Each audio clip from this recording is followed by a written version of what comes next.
And here's how the interesting thing started. One of the big questions is, all these ground troops have been sent, 82nd Airborne, the 31st Marine Expeditionary Unit, the 11th, some special forces. Apparently another 10,000 has been deployed or alerted on top of that. So a lot of combat power. What about boots on the ground? Here's what he said. As far as President Trump and boots on the ground, I don't understand why the base, which they have already, they understand, wouldn't have faith in his ability to execute on this. Look at his track record of pursuing peace through strength, America first outcomes.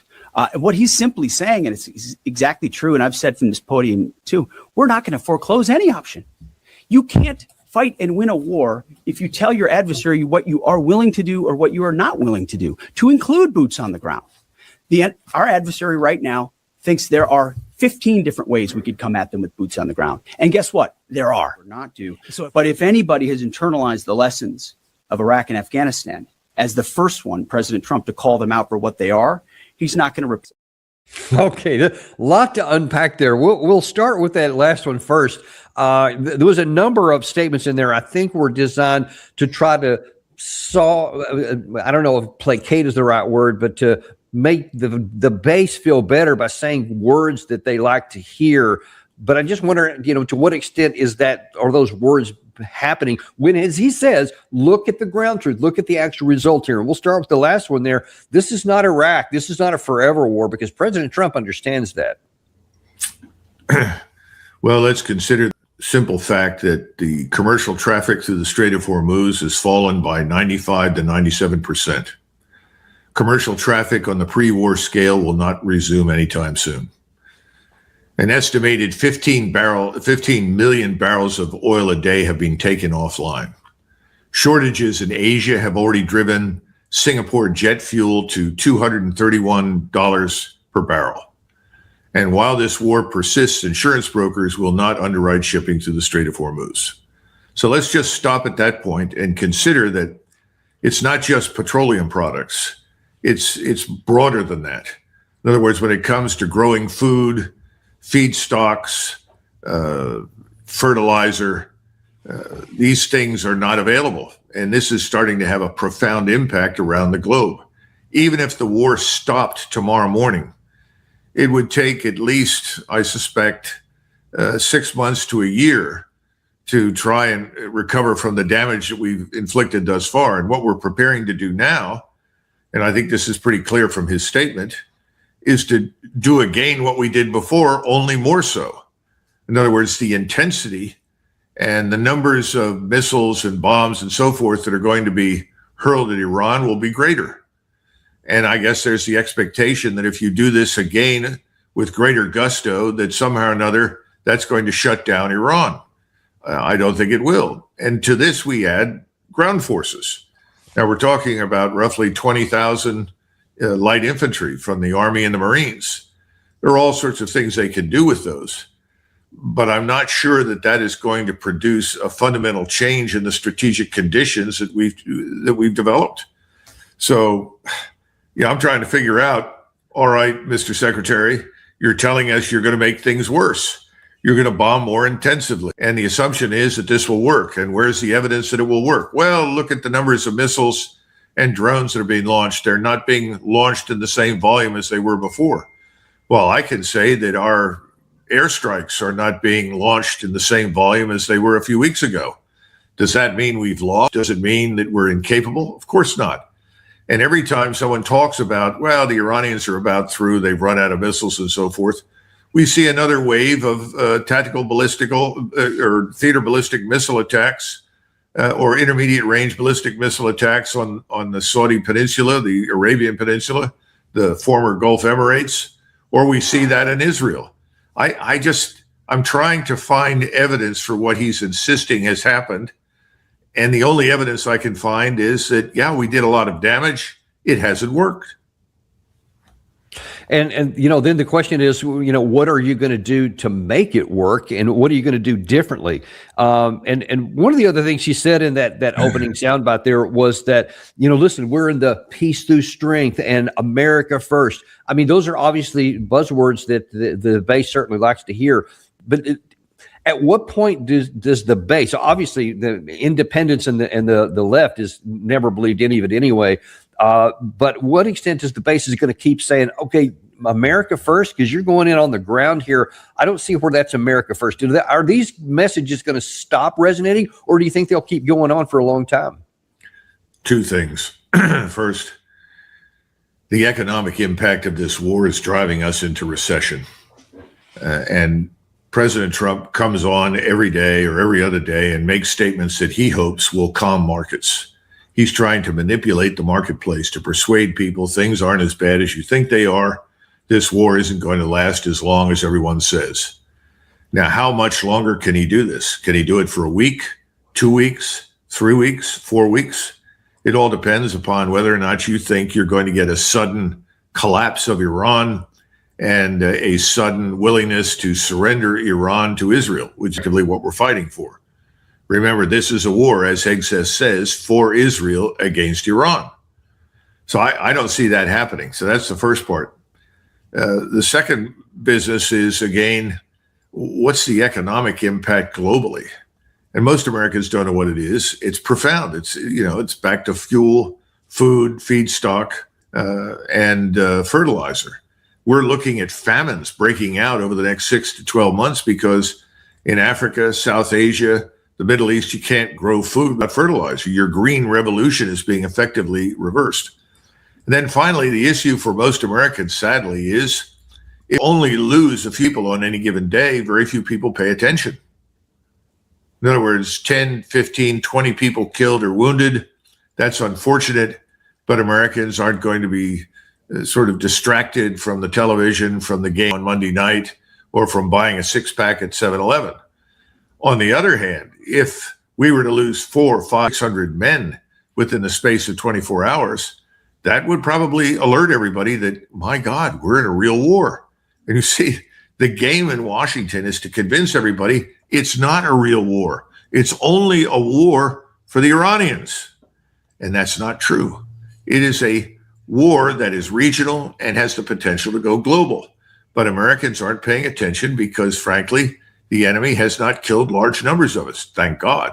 But if that happens, and I think that's a distinct possibility, depending upon what we do with these ground forces, that could change.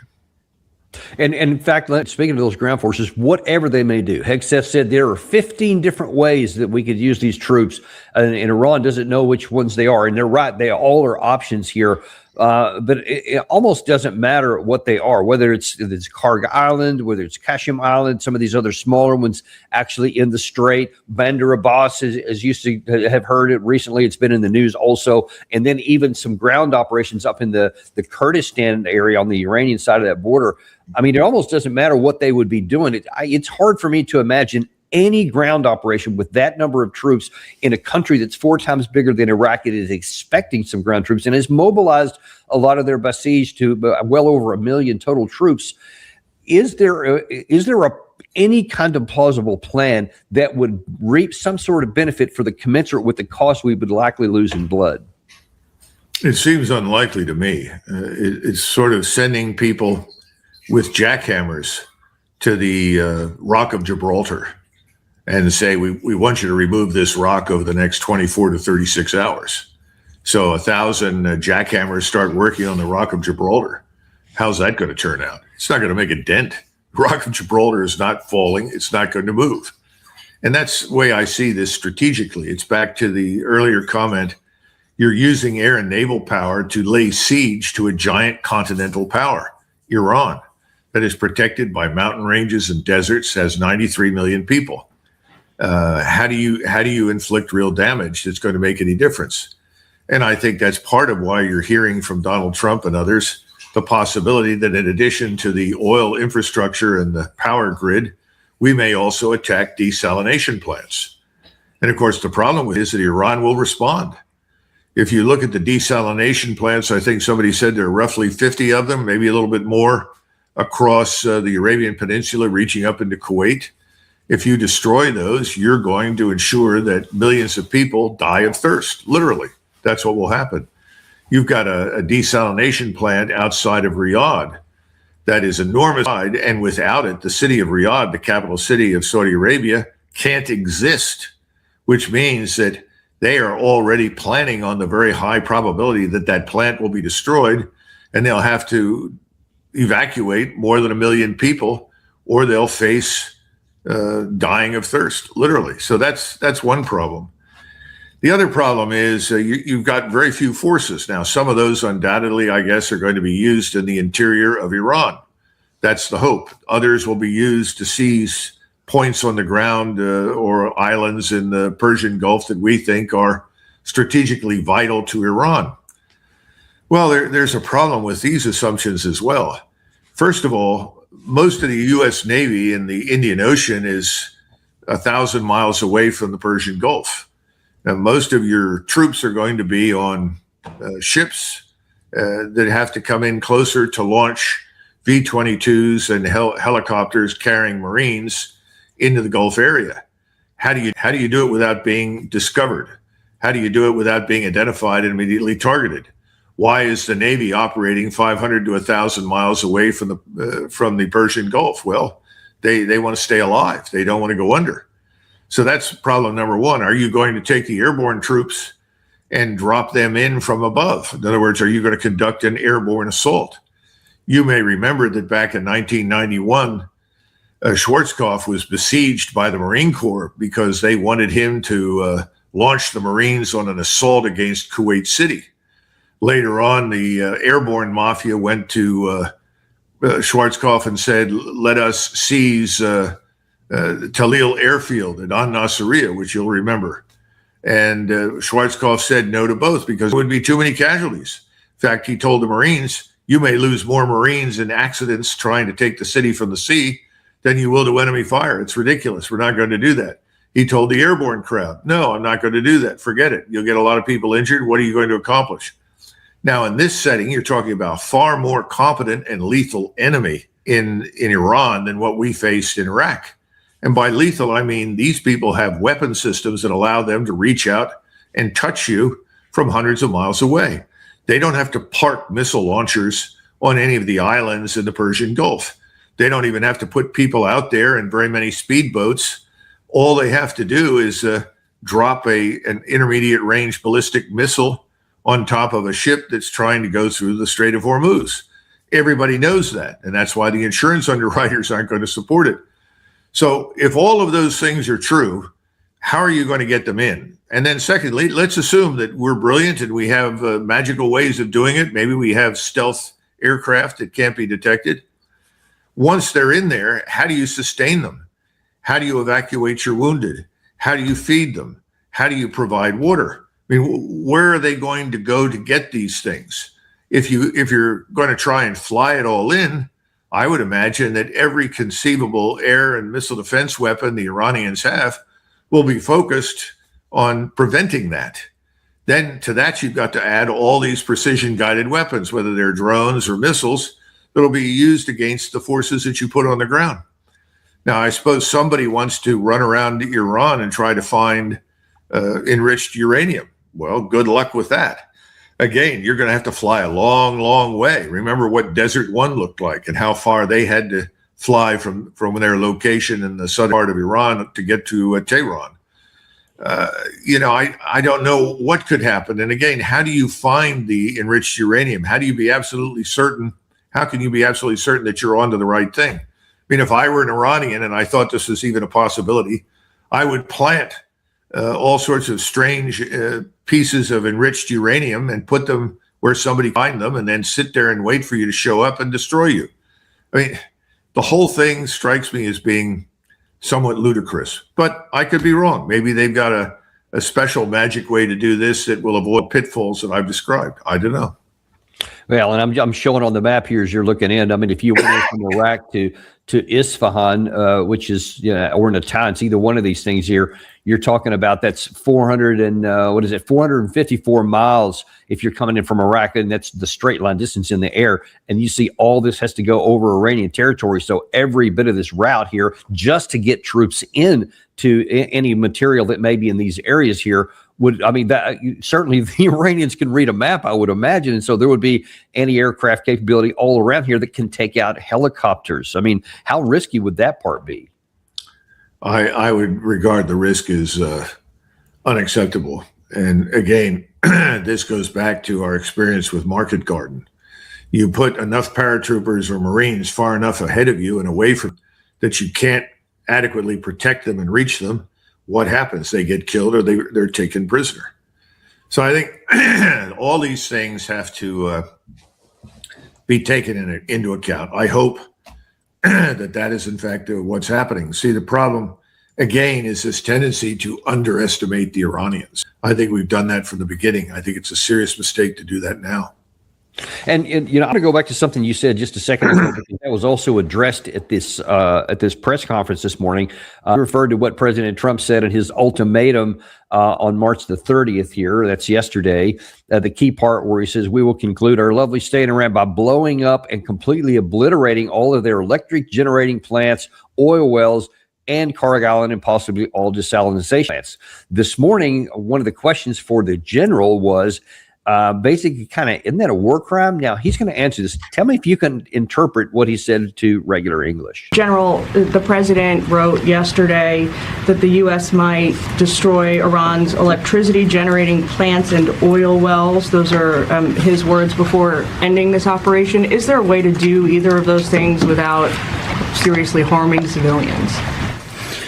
Thanks for the question. We're always thinking about those considerations and develop options to be able to mitigate those risks pursuant to the normal practices that we do in the military. What? Mitigate pursuant to, wait, what does that have to do with taking out desalination plants? How did you interpret that? I think that General Kane was out of retirement and promoted to 4 stars to do the job. He's going to do what he's told. And from his vantage point as an airman, he and the community of airmen in the Air Force, and probably to a lesser extent in the Navy, but nevertheless as airmen, see this as a brilliant opportunity to validate air power's ability to effectively, quote unquote, win wars. I mean, we've been down this road so many times we can't even begin to, count them all.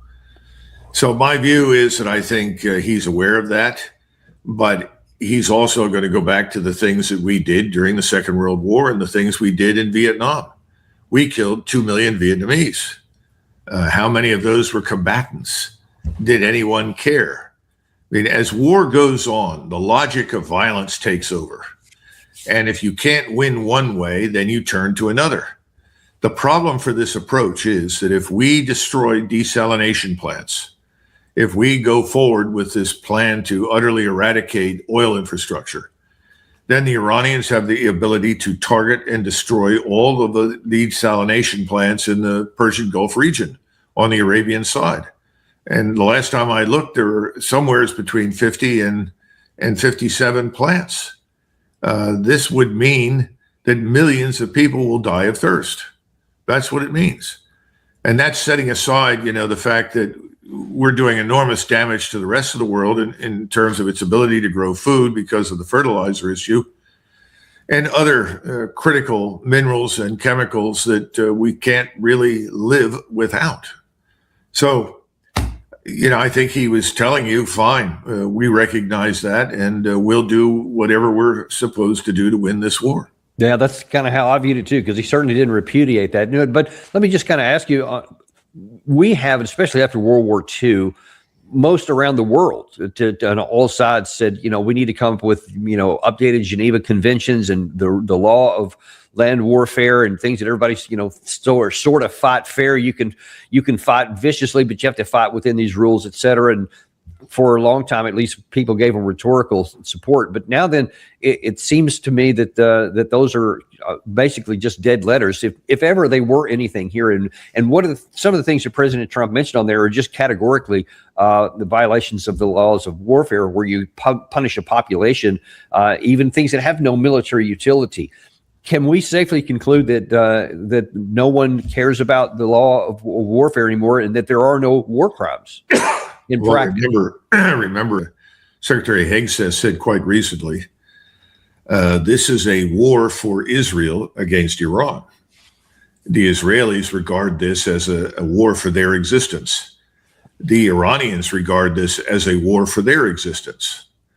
since we are supporting Israel and doing effectively whatever Israel wants us to do in this war, we have taken on the Israeli mentality, targeting philosophy, and approach to war.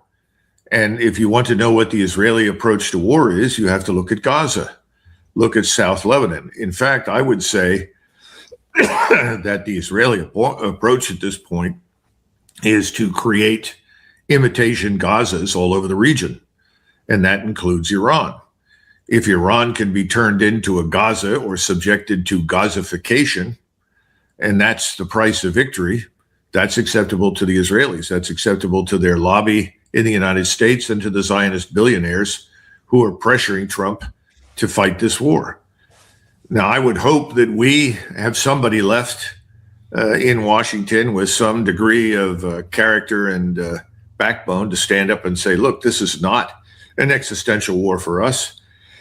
And to be blunt, we've already done more than we should have done. And if this is not enough, so be it. But we should cease fire, because the larger global implications are horrifying, as I tried to point out at the beginning. Now, let me ask you on the morality of war, because you can argue, certainly with a lot of facts, that at the state level, nobody seems to really care about any kind of laws of war. Certainly nobody's going to hold us accountable, either inside or outside of our government.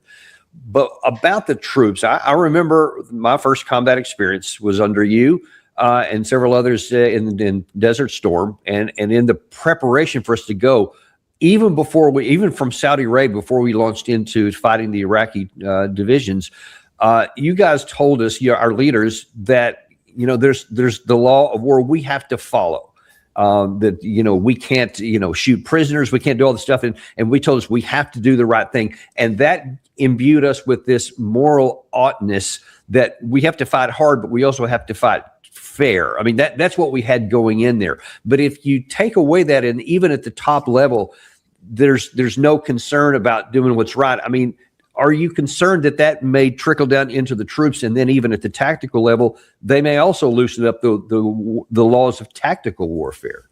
Well, in every war that lasts for longer than a few weeks, you end up dehumanizing your opponent. We demonize the opponent in any case before we go in, and you can listen to President Trump reading from Netanyahu talking points about how terrible Iran is. And unfortunately, lots of people in the United States have ingested this garbage, and they repeat it ad nauseum. So I try to tell people, Iran has changed quite a bit in the last 47 years. It is by no means the same state or the same society that it was 47 years ago. But nobody wants to go there. Instead, you've thoroughly demonized the opponent. When you demonize the opponent, you end up dehumanizing them, particularly when you go into action. When you lose soldiers, and you may or may not remember that we did lose Sergeant Muller, who was in a Bradley and had 5 or 6 other people wounded. But when he was killed, people emotionally, particularly in his troop, were furious. They were angry. And they became immediately interested in payback. In other words, we'll kill all of these people in front of us. And I had to deal with that, in February 26, with officers as well, who did not want to stop killing. They wanted to continue killing when it was perfectly obvious to me, since we couldn't move, we were restricted from moving, that we had no choice but to stop firing and allow whoever was still out there to live. But there were a lot of people who opposed that. And this is human nature. So that means that, first of all, wars should be kept short if you can do so. They should be fought for limited objectives, not unlimited purposes. Right now, we're in a war that should be limited by the objectives, but it's not. It's a war for the destruction of Iran on behalf of the Israeli state and its agents in the United States, period. That's what this is about. The average American doesn't completely grasp that, but more and more Americans are figuring it out. But again, unless you get a lot of Americans killed, no one's going to pay much attention. And so the objective is to, whatever you do, don't take heavy casualties. And remember, this is the myth of air power. It's sort of sex without consequences. Yeah, go in, bomb, nobody can touch us, and we get away free. Well, that hasn't worked that well this time around, and I think it's not going to work well in the future. I think more and more our manned aircraft are going to be vulnerable. But having said all of that, for the moment, we're still believers in this myth. And as long as that is preserved, we're going to continue to do stupid things. And that includes this war, which doesn't need to be fought. Never needed to be fought, certainly not by us under any circumstances. Agree with you more. And now I want to take a look for a minute at the American fighting man component of this, because too often they're just kind of dismissed almost as like this caricature of this noble steed kind of thing, that, you know, there's this hero and that they all love to die for their country or something like that, instead of individual human beings. Secretary Hegseth this morning tried to address that as well. And I would like your view on this on the backside of this video, because one of the other things that was really driven into us, whether this turned out to be right or not, is subject to debate. But at the time we went into Desert Storm, we were told that the President of the United States, that this is the right thing to do. He had assembled this huge coalition. So many people were with us because we said Saddam Hussein had invaded another country. They were at risk of cutting off oil, which could cause catastrophe for the entire world, not just the region, to our own country. And we had to stop this madman. So we believed in what we were doing. Now then, as you just correctly pointed out, it doesn't take a rocket science to figure out we shouldn't be fighting this war at all. And so in terms of the fighting man, this morning, Secretary Hegseth tried to address, I'm sorry, the volume's a little bit low on this, but listen to how he's trying to justify the mission and to tell the guys what they're doing matters. Missiles and drones, and know what a world looks like, what the world would look like if Iran had the most dangerous weapons in the world, a nuclear weapon. As President Trump has said time and time again for years, and in this administration, Iran cannot have a nuclear bomb, and they won't. These troops, they want to finish this fight for their kids and their grandkids. This is about history. This is about legacy. Success matters. And because of this president and these Americans, we're closer than ever before to winning. Yeah, that's enough right there, Gary. We're not close to anywhere to winning it like that. But do you think that's going to resonate from the Secretary of Defense to the troops down there, that you're fighting for your future and they can't get a nuclear weapon or nobody would be safe, when every piece of intelligence from our government said there was no nuclear weapons program? We had obliterated and no effort had been made to revive it. So none of that can be true. How does that affect the guys fighting at the front, especially those who may have to go in on the ground? Well, there are two sides to this particular coin. First of all, there were lots of us at the time in the immediate aftermath of World War II who were extremely concerned about the Rosenbergs and their Confederates in the FDR administration that saw to it that Stalin ended up with the formula or the secrets to the atomic bomb. And when the atomic bomb was exploded by the Soviets, people were genuinely and justifiably very afraid. And subsequently, you had people try to convince Truman and then later on Eisenhower that the solution was to launch a preemptive nuclear strike on the Soviet Union. And, you know, they both declined because they refused to see exclusively the demonized personality as representing the entire population of the Soviet Union. We went through this in the 70s with Richard Nixon in meetings with Brezhnev. Brezhnev actually suggested to him that we and the Soviets should jointly launch a nuclear strike on China's nuclear development facilities. And again, Nixon declined, said, no, I don't believe in that. Preemptive war is not a good idea. And effectively, what we've done now to Iran is preemptively attacked Iran on the assumption that this was going to prevent them from developing a nuclear weapon. In fact, the failure of these preemptive operations, I think, will lead to the point in time when the Iranians actually develop and field their own nuclear deterrent to prevent us and anybody else from at some point attacking them, for the same reasons that Pakistan and India also developed their weapons. So I don't think that logic holds up. Now, when you get down to the person, and I can't speak for the pilots because they're in a different sphere of activity from us, But if you're on the ground, the best way to stay alive in combat is to kill the enemy before he has a chance to kill you. And I said that repeatedly, and I meant it.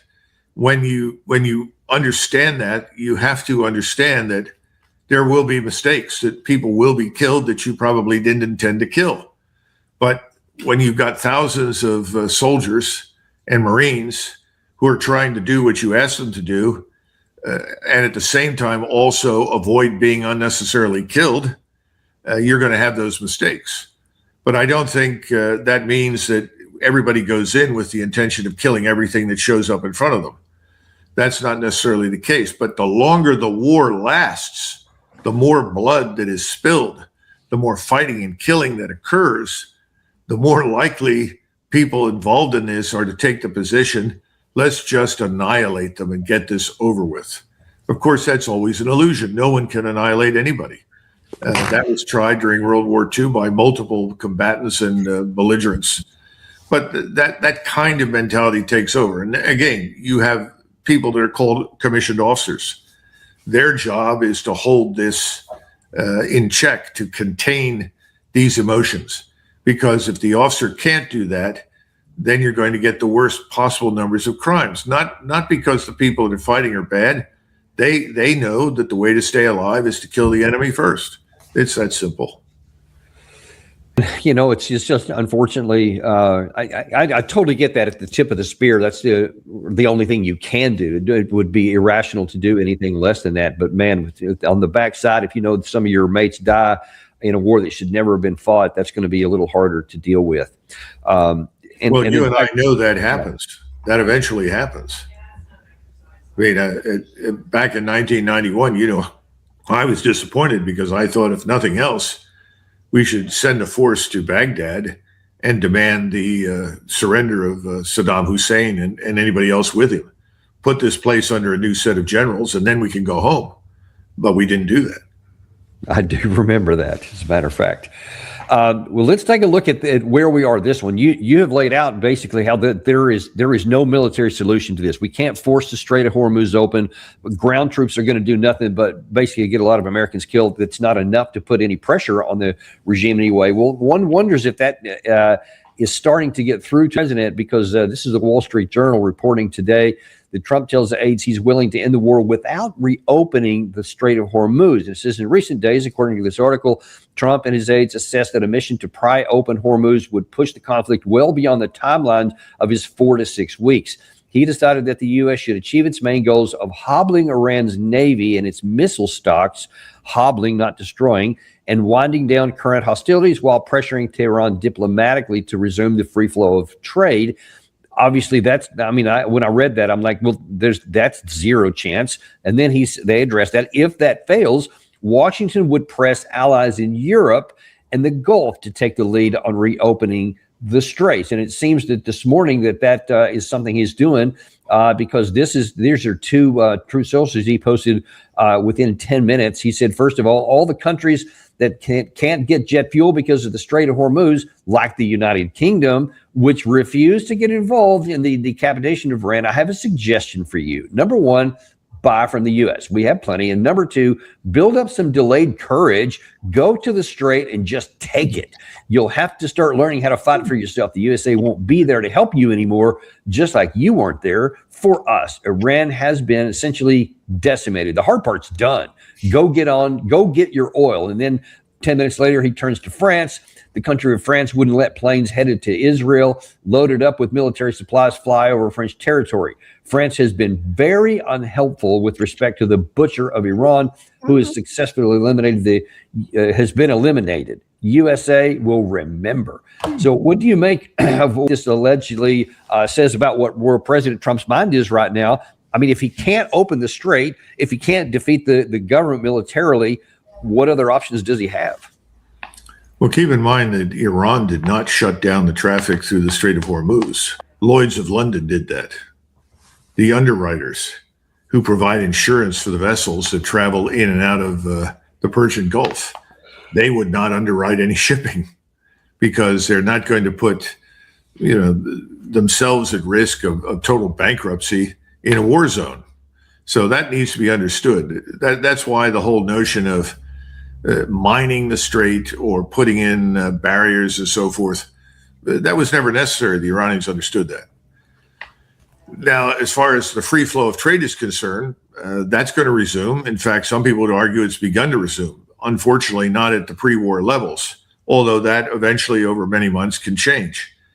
But the Iranians are simply saying if you are U.S. or Israeli flagged ships, if you are in league with them, if you're supporting them, then we're not going to let you go through the strait. It's very simple. Everybody else is being pretty much told you can do it, but you have to buy your oil in yuan. Now, if he's going to go ahead and destroy the Iranian infrastructure for the oil system, if you will, the energy system, and the desalination plants, then I think that pretty much puts to bed any chance whatsoever for the Gulf to recover over many, many, many years. It's just not going to happen. So these are foolish observations or statements from someone who doesn't really understand what's going on. Secondly, the British and the French, I think, at some point are going to tell us to stuff it where the sun doesn't shine. Harold Macmillan, whom I regarded as a very good British prime minister, had the foresight and the wisdom to keep Britain out of Vietnam. We went to Harold Macmillan and said, we want you to join us in Vietnam. I said, forget it. That has nothing to do with NATO. NATO was always formed as a defensive alliance to defend and protect the people of Europe from communism. That's what it was about. We've been trying to instrumentalize the alliance as a set of vassal states who, on demand from Washington, provide troops for whatever we want them to do. I mean, this is sort of like the Roman Empire. It's ridiculous. It's the kind of thing Napoleon Bonaparte did to the countries that he controlled. And so he would have tens of thousands of Germans and Poles and others fighting for France. This is ridiculous. This is 21st century. That's not going to happen. They're not going to participate. They have no incentive to do so. And this sort of diplomacy by X is catastrophic. You end up offending people unnecessarily and you make yourself look ridiculous. And I think, these opening statements about the Strait of Hormuz demonstrate he doesn't really understand what he's dealing with. But what do you think about the possibility? I mean, this would in one sense be pretty Trump-like to just say, I don't want to keep going with this. It's too costly to keep pursuing a military solution here. So I'll basically just kind of walk away and just toss it off to the Europeans to try to figure out. I mean, do you think that's a possibility he could do? And what would that look like? Well, I think it's a very strong possibility that we ultimately simply pack up and pull out. I mean, I keep telling people, what did we do after 8 years in Vietnam? We left. It took another 2 years after we left for the regime to completely fall apart under assault from the north. But the point is, we had no good ideas. We had no solutions. We squandered American blood and treasure stupidly. There was never an attainable objective.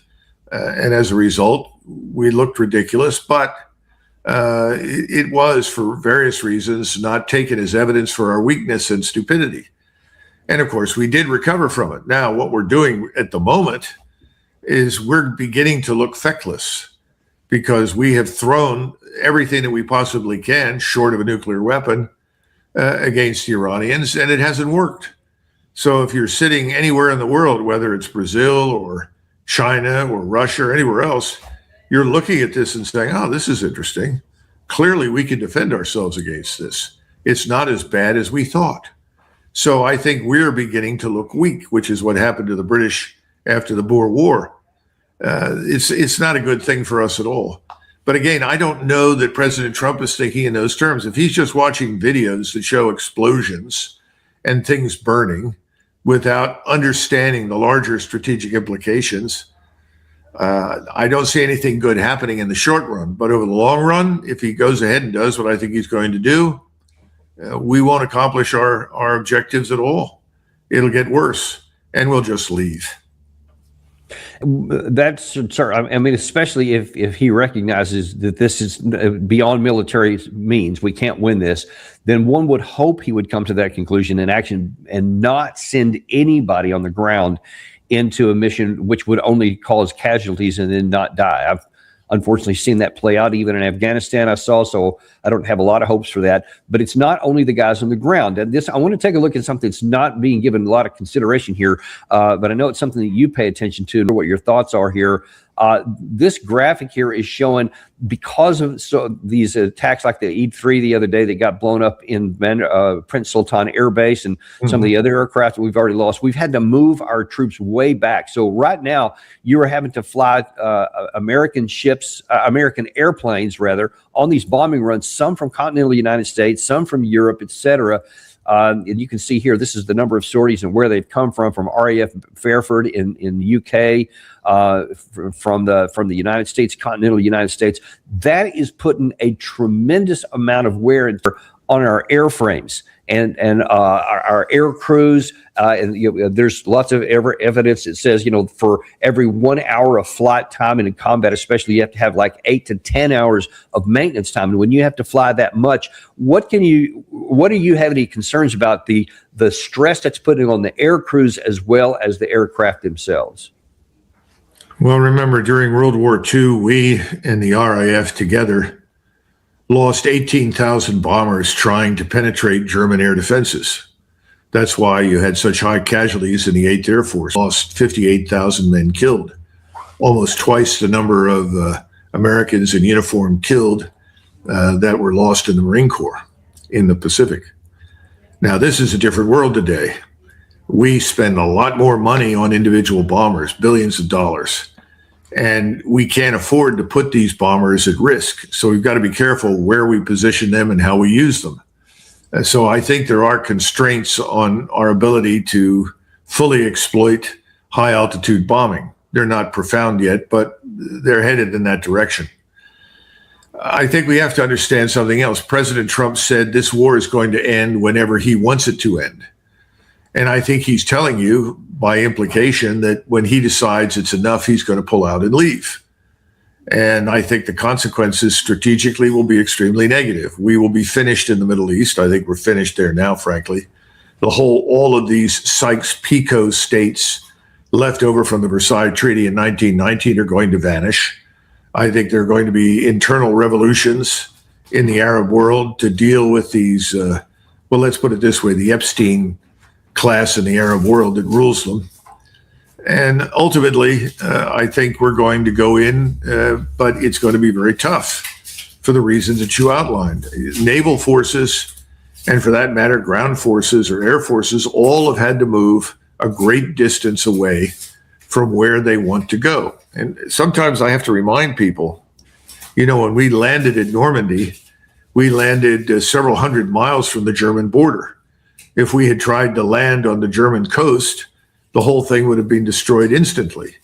And by the time we got there in June of 1944, 82% of the German armed forces were on the Eastern Front, and we weren't really facing a very significant opposing force. The Germans were able to put 2 planes in the air against 5,000 of our fighters. So we're in a different position here. This is an enemy that is winning the missile war. This is the enemy that has built missile dominance. And we've had a hell of a time with it, and I don't think we can change it.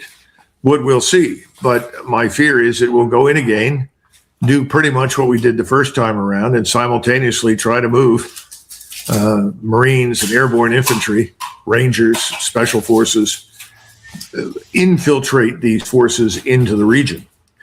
And again, the problem I have with infiltrating, can it be done? Perhaps. But once they're in there and you want to get them out, how do you get them out? Once they're in there, how do you feed them? How do you clothe them? How do you get them water? All of these problems. So, you're presenting the right picture for everybody strategically, what a challenge this is. And I'm sure that President Trump is being told these things, but I think we're desperate. And I think our desperation will overwhelm our common sense, and we'll go ahead with it. Well, we don't have a lot of good of not doing what you said there. But let me ask you a question. We talked to you a number of times before this war started. And we asked you a bunch of things about what we could have done. You said a lot of things about in the years past about what President Trump should have done when he first came into office about the Russia-Ukraine war, which obviously could have saved unbelievable amounts of resources for the United States had he done that, but he didn't. He didn't take your advice here, and he did start this war. What can he do now? If you were advising President Trump right now, with all the things that have happened, the war we've got, not the war we wanted, and the situation we've gotten ourselves into, and the fact that Iran now controls the Strait of Hormuz and there's nothing we can do militarily to stop it, what advice would you give the President Trump to do right now? Two things. First of all, right up front, I would urge him to go back and look at something that Robert Work, a former Marine officer who eventually became the Deputy Secretary of Defense under Obama, said in 2010. And this was something he wrote. He said, the Navy Marine team will never contemplate literal maneuver, in other words, maneuver near the coast of any opponent, until an enemy's battle network capable of firing dense salvos of guided weapons, read missiles of all types and kinds and drones, is suppressed. Consequently, the initial phase of any joint theater entry operation will require achieving air, sea, undersea, and overall battle network superiority in the quote unquote amphibious objective area. Now, the question is, can we do that? That's what I can't answer. I don't think we can, but it may be that we have now found the magic sauce that will allow us to go back into Iran, systematically root out all the missile launchers and underground missile cities and so forth. I don't know. I think it's unlikely. So that's the first part of the answer. The second part of the answer is, it's time to admit that we don't have a military solution to the problem.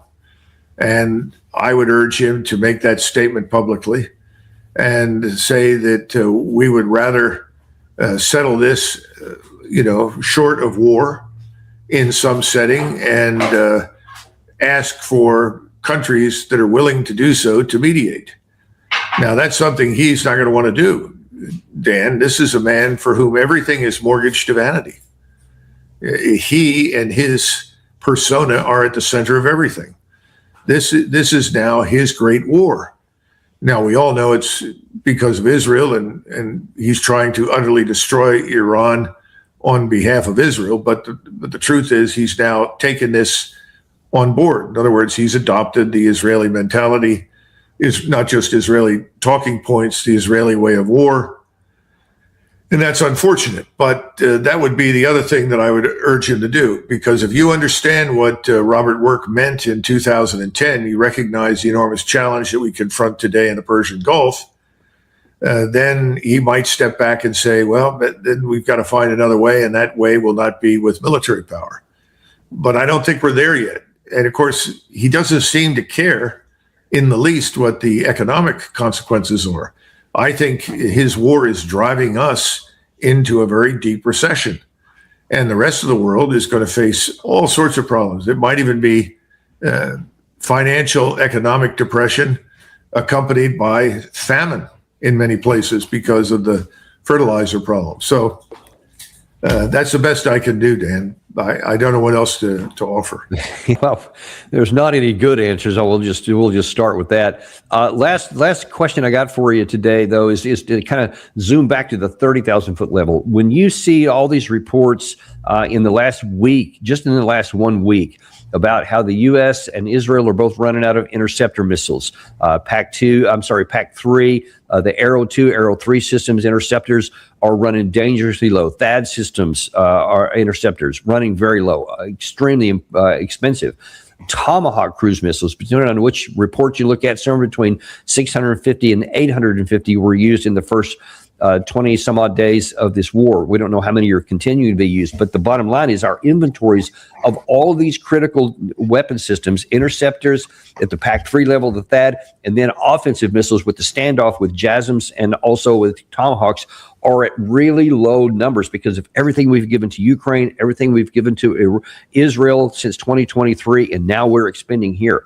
What does this do to our ability to defend our global requirements if, God forbid, we should have some unexpected conflict with either China in the South China Sea or Russia in Europe? Well, I know that we've expended more than 1,000 JASSM missiles, that is Joint Air to Surface Standoff Missile, at a cost of $1.5 million apiece. Some people think it's going to take a year or more to replenish these stocks. I'm sure we've come up with some additional JASSMs. How many, I don't know. But these standoff attack weapons are the weapons of choice, because then you don't have to fly into the enemy airspace and put yourself at risk of being shot down. I don't see any evidence that the Russians or the Chinese, or for that matter, anybody else wants to attack us. You have to remember, we started this war. Oh, I know, the Netanyahu talking points. This began a long time ago. Well, if you want to talk to the Iranians, they'll take you back to 53 and Mossadegh's removal from power and the installation of the Shah and his regime and all the terrible things that ensued from that. I don't think that holds up. We absolutely attacked this. We launched a preemptive war on the assumption that it would work, and it would work quickly. That's all failed. So you have a choice. You can double down or you can try to get out. I don't think he has seriously tried to get out, because I think the Israeli agenda is our agenda, and that agenda demands Iran's destruction. And if we go into the recession that I think is coming, and the rest of the world faces at least a bad recession, if not worse, we're going to be held accountable by the world for the terrible things that we've done that simply did not work. Well, I certainly hope that you're right there. I mean, there's no reason why China would want to attack us, or certainly not Russia, either one. But I just fear that if we do get into a war unexpectedly, we're going to be in a real world of hurt. And the last part, Dan, I would just argue right now that there will be no war with us unless we start it. That's what people need to understand. They've been fed this sort of Fox News diet of enemies everywhere. We have to have this enormous armed forces and be prepared to strike and bomb and attack everyone, everywhere, all the time. That's not true. Our biggest problems from a national security standpoint, they're south of the border. They come in the form of drug cartels, many of whom are extremely well armed now, as we have discussed before, with drones and cruise missiles and a lot of things that people don't realize. That's very dangerous. That's where our focus ought to be. But we're not focused there. We're focused elsewhere. But, the Chinese and this Taiwan thing, this is ridiculous. To try and fight China over Taiwan is sheer lunacy. yes, It would make the Persian Gulf look like an afternoon outing. Same thing for Russia. I mean, we have not put forces into Western Ukraine. God help us if we do. That would be fatally stupid. Again, nobody seems to understand something we've talked about before. We are not a continental land power anywhere but in the Western Hemisphere.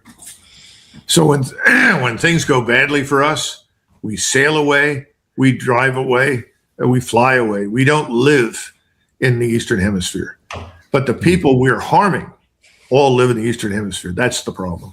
that is the problem. Well, let's hope that we follow that advice. And even if just because of constraints, we don't do any more stupid things, and maybe that will be a silver lining to all this. In any case, we really appreciate you giving us your good advice here. And man, people should go to MacGregorWarrior.substack.com for some great Substack work here. You do a lot of good work here, a lot of things that are very relevant to what's happening right now. People should go there to see more of Doug Macgregor. You don't have to wait for him on this show. Thanks, Doug, for coming on. We always appreciate it. Thank you, Dan. Appreciate it.